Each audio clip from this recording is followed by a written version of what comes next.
جب روزے کے فرائض بیان کیا تو اس کے بعد فوراً لعلکم تتقون، تم پرہیزگاری اختیار کرو، تم اپنے اندر تقوی لاؤ، تم اپنے خواہشات کو جو ہے نا وہ کنٹرول کر۔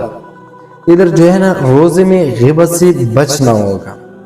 حضرت علی رضی اللہ تعالیٰ فرماتے ہیں، ایک نبی کریم صلی اللہ علیہ وسلم کا حدیث میں الغیبت اشد من الزنا، غیبت جو ہے زنا سے بڑا گناہ ہے۔ دوسرا بات یہ کہ زنا سے کیوں بڑا گناہ ہے؟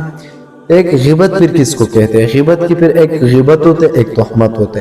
غیبت پھر اس کو کہتے ہیں کہ ایک بندے کے سامنے اگر وہ موجود بھی اور آپ وہ بات کر لے، اگر موجود نہ ہو اور آپ وہ بات کر لے، اور اس کو اگر پھر وہ موجود ہو جائے اور آپ اس کو یہ بات بتا دیں اور اس کو برا ہی لگ جائے تو اس کو غیبت کر لے۔ اگر اس میں وہ کام ہو بھی اور آپ دوسرے بندے کو بتا دیں تو اس کو غیبت کہتے ہیں۔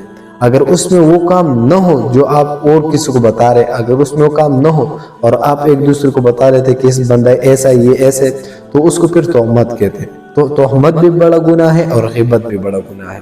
پھر حضرت علی رضی اللہ تعالیٰ عنہ فرماتے کہ آپ جو ہے نا غیبت اپنے والدین کے کیا کر لو۔ کیوں کہ آپ کے جتنے اعمال ہیں، جتنے آپ نے ذکر کیا، اذکار کیا، تلاوت کیا، روزہ رکھ لیا، جتنا ثواب ہے وہ اس بندے کو پہنچ جاتے ہیں جس کا آپ غیبت کر لیتے ہیں۔ دوسرا بات یہ کہ نبی کریم صلی اللہ علیہ وسلم، حضرت ابو ہریرہ رضی اللہ تعالیٰ سے روایت ہے کہ رسول اللہ صلی اللہ علیہ وسلم سے میں نے پوچھا کہ یا رسول اللہ صلی اللہ علیہ وسلم جنت میں کون لوگ زیادہ جائیں گے؟ تو نبی کریم صلی اللہ علیہ وسلم نے جواب دے دی کہ تقوی والا اور جس کا اخلاق اچھا ہوگا، یہ دو جو ہے نا زیادہ جنت میں جائے گا۔